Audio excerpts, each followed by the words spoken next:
Hi குட்டீஸ், நம்ம Bible பயணத்துக்கு மீண்டும் உங்களை வரவேற்கிறேன். லாஸ்ட் டைம் தேவன் எவ்வளவு அதிசயமாக 6 நாளில் முழு உலகையும் உருவாக்கினார்னு நாம பார்த்தோம். இன்னைக்கு நாம சற்று நெருக்கமாக போய் உலகத்தின் முதலாவது மனிதர்களை சந்திக்க போறோம் மற்றும் அவர்களோட முதல் பெரிய தீர்மானத்தையும். ஆண்டவர் ஆதாமும் ஏவாளுக்கும் ஒரு அழகான இடம் கொடுத்தார்.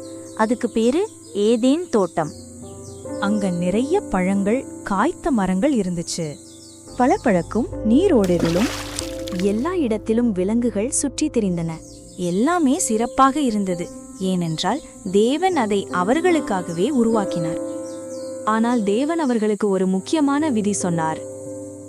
தோட்டத்தில் இருக்கிற எல்லா மரத்தின் கனியையும் நீங்கள் சாப்பிடலாம், ஆனால் தோட்டத்தின் நடுவில் இருக்கிற அந்த ஒரு மரத்தை தவிர. ஆனா தேவன் ஏன் அப்படி சொன்னார்? ஏனென்றால் அந்த மரம் நன்மையும் தீமையும் குறித்த அறிவை தரும் மரமாய் இருந்துச்சு. தம்மை நம்பி தாமே சொல்லிய வழியை தேர்ந்தெடுக்கணும்னு தேவன் விரும்பினார். ஏனென்றால் அன்பு என்றால் அது ஒரு தேர்வுதான் அல்லவா? ஆனா அந்த தோட்டத்துல இன்னொரு ரகசியமா ஏதோ இருந்துச்சு. ஒரு பாம்பு ரொம்ப தந்திரமாகவும் ரொம்ப பயங்கரமாவும் இருந்துச்சு. ஏவாள் மெதுவா நடந்து அந்த மரத்துக்கிட்டு வந்தாங்க. அந்த பாம்பு ஏவாளை பார்த்து கேள்வி கேட்டுச்சு. உண்மையிலேயே தேவன் அந்த மரத்தின் கனியை சாப்பிடக்கூடாதுன்னு சொன்னாரா? ஏவாள் யோசிக்கிறத பார்த்து பாம்பு சிரிச்சுது. நீங்க அந்த மரத்தின் பழத்தை சாப்பிட்டீங்கன்னா தேவன் மாதிரியே ஆயிடுவீங்கன்னு தான் வேணாம்னு சொல்றாரு. ஏவாள் அந்த பழத்தையே பார்த்துக்கிட்டே இருந்தாங்க. முகத்தில் சந்தேகமும் ஆச்சரியமும் நிறைஞ்சிருந்தது. நீங்க இந்த பழத்தை சாப்பிட்டா ஞானமுள்ளவங்களா ஆயிடுவீங்க. அந்த பழத்தை பார்க்கறப்போ ரொம்ப அழகா தெரிஞ்சுது. தயங்கினாலும் ஏவாள் அந்த பழத்தை கையை நீட்டி எடுத்தாங்க. ஏவாள் அந்த பழத்தை சாப்பிட்டேட்டாங்க. பழத்தை ஆதாமுக்கும் கொடுத்தாங்க. அவரும் சாப்பிட்டுட்டாரு. சடன்னா எல்லாமே மாறி போச்சு. தங்களை பார்த்து ஏதோ வித்தியாசமா உணர்ந்தாங்க. முன்னாடி சந்தோஷமா இருந்த தோட்டம் இப்போ அமைதியோட சோகமா தெரிஞ்சது. அவங்களையே பார்த்து வெக்கப்பட்டாங்க.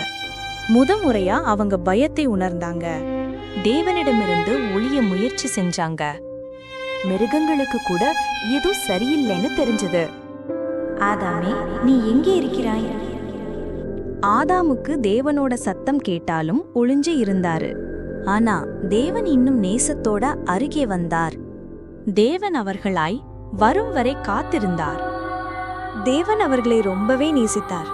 ஆனால் பாவம் மனுஷன் மூலமா உலகத்துக்கு வந்துடுச்சு. இப்ப அவங்க தோட்டத்தை விட்டே வெளியே போயே ஆகணும். இனிமே ஏதேன் தோட்டமும் இல்ல, முன்னாடி மாதிரி ஆண்டவரோட சேர்ந்து நடக்கவும் முடியாது. ஆனா ஆண்டவர்கிட்ட ஒரு திட்டம் இருந்துச்சு, ரட்சிப்பின் திட்டம். நாம தப்பு செஞ்சாலும் தேவன் ஒருபோதும் நம்மளை கைவிட மாட்டார்.